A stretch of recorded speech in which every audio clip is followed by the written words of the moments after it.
जो बच्चा पढ़ाई नहीं कर रहा हो, जो बच्चा पढ़ाई नहीं कर रहा हो, पढ़ने में मन नहीं लगा रहा हो, उस बच्चे के सामने घर के दूसरे बच्चे न चाहते हुए भी किताब खोलकर पढ़ना शुरू करते। अक्सर कई माताएं ये काम करती हैं। एक मां से पूछा गया कि आपके बच्चे पढ़ाई करने में इतने अच्छे कैसे हैं? तो मां ने कहा था बचपन में बहुत अच्छे नहीं थे पढ़ने में। तो फिर अच्छे कैसे बने? क्या किया आपने? मारा पीटा, क्या किया? उस मां ने कहा कुछ नहीं किया। तो फिर क्या किया? कैसे बच्चे अच्छे हो गए? मैंने पढ़ना शुरू कर दिया, मैं पढ़ाई करना शुरू कर दी। तो पत्रकार पूछता है कि आप कैसे पढ़ाई करने लगे? क्या आपने भी कोई एडमिशन करा ली स्कूल में जाकर? वो कहती है नहीं, स्कूल में एडमिशन नहीं कराया। जब स्कूल से आते थे मेरे बच्चे तो मैं खाना पीना खिला देती थी और उसके बाद खुद अखबार लेकर रोज पढ़ने लगती थी, हाथ में अखबार लेकर पढ़ती थी। अब बच्चे जब देखते थे कि माँ अखबार पढ़ रही है तो मुझे देख देख कर उन्होंने भी नकल करना शुरू कर दिया और अपनी किताबें खोलकर पढ़ने लगे।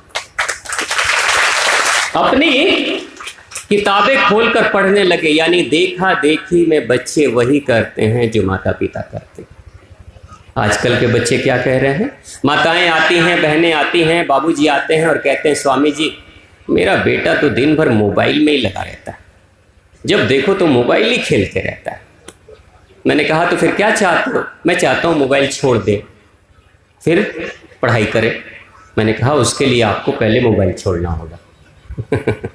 आप भी तो मोबाइल ही में लगे रहते हो, वो गेम खेलता है और आप न्यूज़ देखते हो, आप टीवी सीरियल देखते हो, आप कोई फिल्म देखते हो, मोबाइल लेकर आप बैठे हो, उसको भी देखने में अच्छा लग रहा है, आपकी नकल कर रहा है, वो भी एक मोबाइल लेकर बैठता है। अब वो भी करेगा, वही करेगा जो आप करेंगे, है ना? बाबूजी खाते थे रोज ये वाला इसको क्या बोलते हैं? एक बड़ा अच्छा शब्द आप लोग कहते हैं, BBC। नहीं, एक इंग्लिश में कहते हैं इसको BBC, बुद्धि वर्धक चूर्ण। बुद्धि बढ़ाने वाला चूर्ण, है ना? ठीक है माता जी, आप लोग मत खाना नहीं तो आप लोग शुरू हो जाए सुबह सुबह लेके, हाँ, यहाँ लगा के बुद्धि बढ़ाने। बुद्धि यहाँ होती है, दबाते हैं यहाँ। बुद्धि बढ़े ना बढ़े, दांत जरूर काला हो जाता है, हाँ? तो आप ऐसे मलोगे रोज सुबह में उठ के तो आपका बच्चा जो देखेगा वो पता है कुछ दिन के बाद वो भी ऐसे मलने लगेगा। मैं आपको अपने बचपन की बात बताऊं। जब मैं भी छोटा था, मेरे घर पे एक मेरे पिताजी के मित्र आते थे। मेरे पिताजी सामाजिक कार्यकर्ता थे, समाज में बड़ी रुचि थी, लोग आते जाते थे। जैसे हमारे मुखिया जी हैं, जैसे आज के हमारे अतिथि बैठे हुए हैं, आप लोग सामाजिक लोग हैं, समाज में बहुत सारे लोग आते जाते होंगे, घर में लोग आते जाते होंगे। तो एक बाबूजी आते थे, पिताजी के दोस्त, उनको हम लोग चचा जी कहते थे। चचा जी आते थे, चचा जी को बीड़ी पीने की आदत थी। बीड़ी नहीं मिली तो सिगरेट पीने, जिस दिन थोड़ा स्टैंडर्ड ज़्यादा, पैसा ज़्यादा तो सिगरेट पीते थे, जिस दिन पैसा कम उस दिन बीड़ी पीते थे।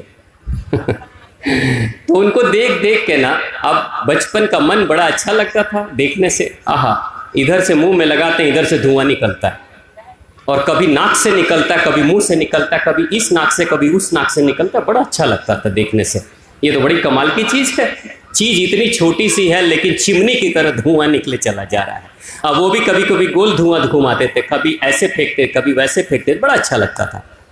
अब देखो बच्चे में क्या होता है, बच्चों का संस्कार कैसे होता है। मैं भी सोचा कि काश मुझे भी किसी दिन मिल जाता, मैं भी थोड़ा इधर उधर से धुआं निकालता। देखो अपना पोल खोल रहा हूं मैं। कुछ नहीं मिला मुझे। एक दिन की बात है, घर के पिछवाड़े, घर का जो बीच पीछे का बागान था, चूँकि मेरे पिताजी एक सरकारी अधिकारी थे तो सरकार से एक बंगला मिला था। उस बंगले के पीछे काफ़ी बड़ा सा लॉन था जिसमें कि किचन गार्डन होता है, जिसमें सब्जियां वगैरह लगा देते हैं, फूल लगा देते हैं। तो वहाँ कहीं से वो नेनुआ का बीज पड़ गया था मिट्टी में, होता है ना, आप लोग नेनुआ बोलते हो, उसको क्या बोलते हैं यहाँ पे?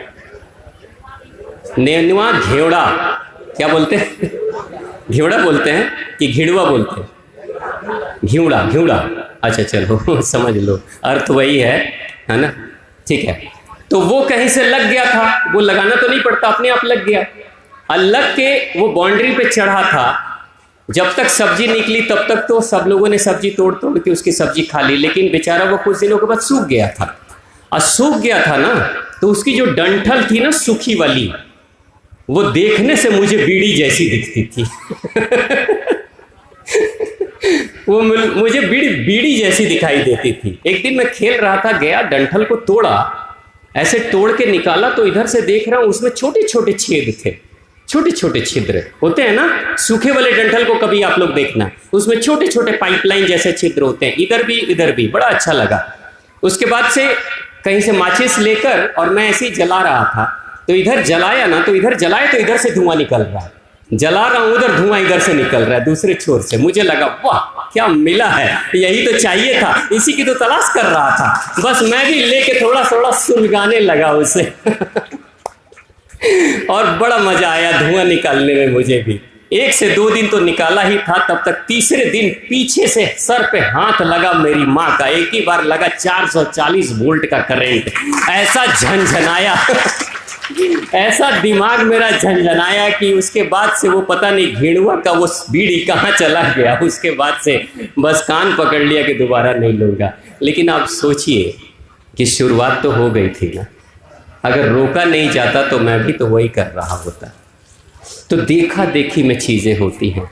मेरे पिताजी को पता ही नहीं था कि मैं जिस मित्र को अपने घर पे बुला रहा हूं वो मित्र मेरे बेटों के अंदर, मेरे बेटे के अंदर बुरा संस्कार डाल सकता है। ये मेरे पिताजी को पता ही नहीं था। लेकिन गुप्त रूप से मैं पिताजी के मित्र से कुछ गंदी आदतें सीख रहा था। अगर मुझे रोका नहीं जाता, मेरी माँ मुझे रोकती नहीं, तो शायद मैं भी बिगड़ गया होता। जो बड़े करते हैं छोटे उसका कॉपी करते हैं, जो बड़े करते हैं छोटे उसका कॉपी करते हैं, ऐसे ही संस्कार बनता है। तो इसलिए अगर आप चाहते हैं आपके बच्चों के हाथ से मोबाइल छूटे, तो जो उन्हें पकड़ाना चाहते हैं वो आप पहले पकड़ लें, क्योंकि आपको देखकर वो भी करना शुरू कर देंगे। अब पता चला है माता जी मोबाइल में लगी है, पिताजी भी मोबाइल में लगे हैं, तो बेटा क्या किताब में लगेगा? वो भी मोबाइल ही ढूंढेगा और मोबाइल पकड़ेगा। तो आप पढ़ना शुरू कर दो, कुछ दिनों के बाद वो भी पढ़ना शुरू कर देगा। निश्चित तौर से संस्कार ऐसे ही बनता है।